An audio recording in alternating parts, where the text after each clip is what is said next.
So hello friends, कैसे हैं आप सभी। I hope you all are good. और फिर से आपका स्वागत है हमारे अपने चैनल एनबी कॉमर्स सब में। दोस्तों, आज की जो वीडियो है उसके अंदर हम लोग बात करने वाले हैं कुमाऊं यूनिवर्सिटी के पीएचडी के फाइनल रिजल्ट के बारे में। जैसा कि आप सबको पता है, कुमाऊं यूनिवर्सिटी ने यहाँ पे पीएचडी का एग्जाम कंडक्ट किया था और जिसके अंदर आपके इंटरव्यू भी कंडक्ट किया जा चुका है। जो लोग शॉर्ट लिस्टेड थे, जिन लोगों ने यहाँ पे रिटर्न एग्जाम को क्वालिफाई किया था, उनके लिए यहाँ पे इंटरव्यू कंडक्ट कराया गया था। और उस इंटरव्यू के बेसिस पे और रिटर्न मार्क्स के बेसिस पे एक फाइनल रिजल्ट आपका यहाँ पे आएगा। और जो कैंडिडेट यहाँ पे शॉर्टलिस्ट किए जाएंगे, उन कैंडिडेट्स की फिर यहाँ पे काउंसलिंग होगी और फिर उनको कॉलेज और जो गाइड हैं वो यहाँ पे अलॉट किए जाएंगे। तो रिजल्ट का काफी टाइम से आप लोग वेट कर रहे हैं, तो उसके लिए एक इंपॉर्टेंट अपडेट मैं आप लोगों को देने जा रहा हूँ। तो वीडियो का एंड तक देखना। अगर कोई क्वेरी है तो आप कॉमेंट्स भी कर सकते हैं और इसके अलावा व्हाट्सएप पे भी मैसेज छोड़ सकते हैं।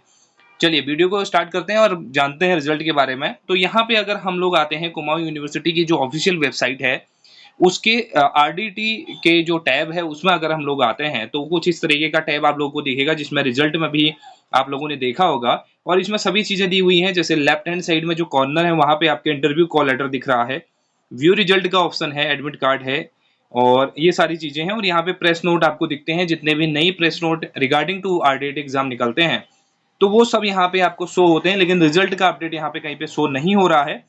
तो रिजल्ट की अगर हम लोग बात करें फाइनल रिजल्ट की, तो वो आपका 2 से 3 दिन के अंदर, यानी कि आज से अगर आप लोग काउंट करते हैं तो 2 से 3 दिन के अंदर आपका कल या परसों में आपका रिजल्ट डिक्लेयर किया जा सकता है। और जो आपकी काउंसलिंग की डेट है वो कहीं ना कहीं 25 से लेके आपकी स्टार्ट हो सकती है। इसी मंथ की मैं बात कर रहा हूँ। तो 25 के बाद आपकी कहीं ना कहीं 25 नवंबर के बाद आपकी काउंसलिंग की डेट अनाउंस हो सकती है।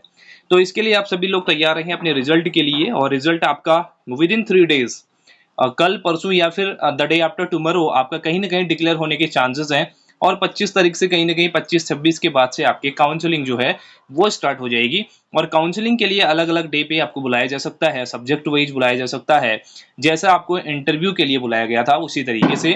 और उसमें फिर जो जो कैंडिडेट्स हैं वो शॉर्टलिस्ट कैंडिडेट क्या करेंगे, वहां पे उनको गाइड और सेंटर आपका अलॉट किया जाएगा।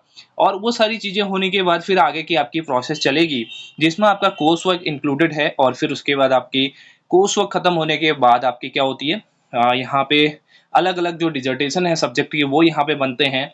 और उसके बाद आपकी यहाँ पे जो असाइनमेंट्स हैं आपको वो दिए जाते हैं।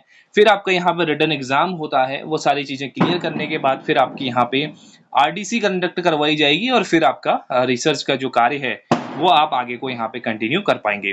तो वो सारी प्रोसेस जो पूरी की पूरी पीएचडी की जो प्रोसेस होती है, स्टार्टिंग से लेके एंड तक की, अप्लाई करने से लेके सारी एंड तक की जो प्रोसेस है, उस पे मैं 2 से 3 वीडियो मेरी ऑलरेडी अपलोडेड है चैनल पे। अगर आपने वो नहीं देखी है तो देख सकते हैं। उसका लिंक भी मैं पिन कर दूंगा साथ में, ताकि आपको कन्वीनियंट लगे, आप उसको जाके देख सकते हैं।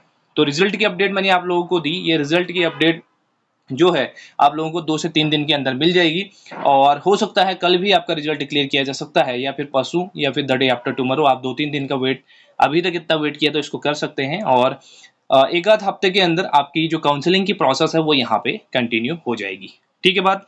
तो ये अपडेट आप लोगों को देनी थी। और इसके बाद कोई अगर क्वेरी आपकी रहती है, हाँ इसके एक और चीज़ है, काफ़ी कैंडिडेट पूछते हैं कि इसमें क्या वेटिंग लिस्ट आती है। तो बिल्कुल इसके अंदर वेटिंग लिस्ट आएगी। मतलब आपके जैसे कुछ कैंडिडेट्स पीएचडी का अलॉटमेंट होने के बाद में, काउंसलिंग के बाद भी कॉलेज आपको जैसे अलॉट हो गया, तो किसी को कोई गाइड अलॉट हो गया तो बहुत सारे रीजंस की वजह से वो कैंडिडेट क्विट कर देते हैं या फिर वो पीएचडी में एडमिशन नहीं लेते हैं। तो उस केस में फिर दूसरी लिस्ट यहाँ पे आती है, सेकंड काउंसलिंग होगी, उसमें जो कैंडिडेट्स हैं बाद के उनको बुलाया जाएगा। और कहीं ना कहीं इसके अंदर थर्ड काउंसलिंग होती भी है, जब आपके सीट खाली रह जाती है तो थर्ड काउंसलिंग भी होती है। तो इसलिए अभी जो फर्स्ट लिस्ट में नाम आएंगे उनका तो श्योर है होना, लेकिन जो सेकंड लिस्ट अगर निकलेगी उसमें, तो उसको भी आप एक तरीके से उसको भी वॉच करते रहिएगा। अगर ऑफिशियल वेबसाइट को विजिट करते रहना, तो उससे ये रहेगा कि आप टच में रहेंगे। और जो वेटिंग लिस्ट आपकी निकलती है, जो सेकंड काउंसलिंग की डेट आपकी निकलती है, तो वो सारी चीज़ें आपको पता लगती रहेंगी। और इसके अलावा हमारे टेलीग्राम चैनल को ज्वाइन कर लेना, वहाँ पे सारी इन्फॉर्मेशन मैं डालते रहता हूँ। आप लोगों को वहाँ पे भी इन्फॉर्मेशन मिल जाएगी इसके रिगार्डिंग, अगर कोई इसके अंदर चेंजेस होते हैं। और जब भी रिजल्ट आता है तब भी मैं वहाँ पे अपडेट आप लोगों को कर दूंगा।